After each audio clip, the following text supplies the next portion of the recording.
Kumusta kayo mga aking mga viewers, mga subscribers? Salamat nga pala dun sa mga bago kong subscribers. Pasensya na makalat ang buhok ko. So, it's been a while. Oh my gosh, ang tagal kong hindi nakapag-vlog kasi nga grabe yung busy namin. Since October, grabe na yung busy namin talaga. Kasi November o end of October yung talaga yung busy namin sa trabaho. Tapos ngayon sumabay pa yung pinapagawa naming bahay, apartment, hindi bahay. So anyway, ngayon guys, update ko lang kayo kahit konti. So, few days before Christmas, to yung tingnan nyo naman yung Christmas tree ko. Yan. Yan. So, bigyan ko lang kayo ng update guys. Ngayon, nasa middle kami. Tingnan nyo naman yung bahay. Makalat masyado. Washing there. Here.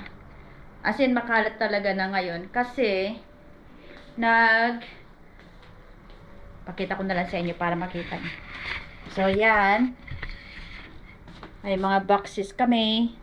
Yung iba nandito naka-empake na, na kami ng asawa ko, nag-boxes na kami. So yan. Yan mga naka-box na. Yan. Ito yung iba. Yan, marami pa akong ligpitin, marami pang ilalagay sa box. Yan, marami pa doon. Anyway, maglilipat na kasi kami after Christmas. So, ngayon pa lang inuumpisahan na namin. Tingnan nyo naman yung Oh, yan. Ganyan kakalat ngayon yung kwarto namin. Kasi, tinatanggal ko na yung mga ibang damit dito sa cabinet. Actually, yung iba natanggal ko na dito banda, natanggal ko na yung mga dito, mga damit ko. Ilang piraso na lang dyan yung damit na iwan ni Ken. Yung kanya na lang. Pero sa akin, nakabox na yung iba. Kaya, yan. Dahil maglilipat na nga kami, kaya ito yung ngayon yung itsura ng loob ng bahay. Ayan, puro boxes. Tapos dito makalat. Ayan. So, kahit pa paano nag-decorate naman ako para ma-feel naman natin yung spirit ng Christmas kasi di naman kami lilipat before Christmas. After Christmas kami lilipat. So, yeah, yung apartment guys, tapos na nandun kami kahapon. Nakabit na nila lahat ng mga ikakabit, mga cabinets, lahat. Tapos, electrical, mga switches, yung mga sockets, yun, nakabit na nila. Yung oven, microwave, nakabit na nila. Ang di pa nila nakakabit is yung fridge namin kasi sa 27 pa i-deliver kaya hindi maano. Actually, di naman sa mga contractor yung trabaho, yung magde-deliver ng fridge sila ang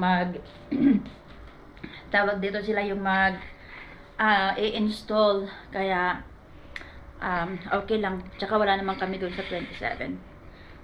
Wala pa naman kami doon. Kaya yun. So yan, malaki ng improvement. So ang ginawa na lang ngayon, nag-message sila sa amin na daw sila ngayon lilinis kasi nung pumunta kami kahapon na yung bahay puno ng boxes. Kasi nag-unpack na sila, nagkabit na sila ng mga ilaw, nagkabit na ng mga dapat ikabit, mga shower, yung mga sa mga toilet, nakabit na lahat. Nagkaroon lang kami ng kahapon yung shortage ng sockets at saka yung switches kasi yung nagkamali ng bilang yung contractor namin. So, ang nangyari, kulang pala ng 3 pa. Kaya si Ken ngayon pumunta doon kasi ngayon doon ikakabit yung yung switches. So, na doon si Ken pinick up niya yung switch na in-order namin. Kaya, yun ngayon, busy kami ngayon mag-impake. Kasi lahat ina-impake na namin. So, dito nga sa kusina, Wala na masyado. Mga empty na yung mga dito sa mga cabinet, guys. Mga empty na yan dyan. Na-empty na namin. Marami na rin kami mga tinapon. So, yeah. Yun lang muna yung update namin. Update ko nga pala. Kasi, wala naman masyado. Hindi ko alam. Yeah, so thank you guys for watching sa aking video. I will try my best to update you guys. Sa ngayon, ako ay nag-iimpake ng aking mga damit. Ayan, lagay ko na lang dito. Yung mga pang summer ko yan. Actually, marami pa naman eh. Marami pang mga dresses. Ayan. Marami pa dyan. Pero itong mga to kasi mga naka-laundry yan. Laundry, yung mga nakabag yan. Sila na ang gagawa dyan. Sila na ang mag-iimpake, yung movers. Yung ini-impake lang namin yung mga kaya naming impake. Pero yung mga fragile, sila na yun. Kaya nag-impake ako ngayon ng mga damit na muna. So, yun lang guys. Thank you. I-update ko kayo pag nakalipat na kami doon sa aming munting tahanan. Thank you.